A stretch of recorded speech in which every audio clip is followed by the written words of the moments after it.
মা যখন কাছের জিনিস ভাঙে। লা লা লা লা। হ্যাঁ, এত ভালো কাচের বাটিটা দেখ ভেঙে গেল।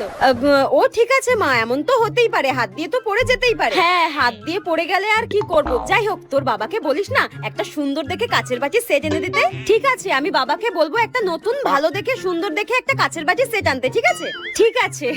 আর আমি যখন কাছের জিনিস ভাঙি।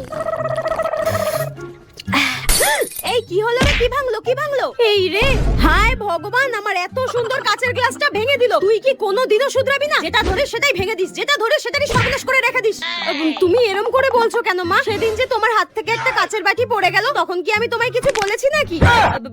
একদম মুখে মুখে তর্ক করবি না, হ্যাঁ? আমি তো সেদিনকে কাজ করতে করতে হাত দিয়ে পড়ে গেছিল, তাই ভেঙে গেছিল। তুই কি করছিলি? হ্যাঁ, কাচের গ্লাসে জল খেতে হচ্ছিল, স্টিলের গ্লাসে জল খেতে পারিসনি? মা কি হয়েছে মা? জল খেতে খেতে তো হাত দিয়ে পড়ে গেছে, হতেই তো পারে মা। এত সুন্দর কাচের গ্লাসটা ভেঙে দিলে তো তোকে আজকে মেরে ভেঙে দেবো, দাঁড়া।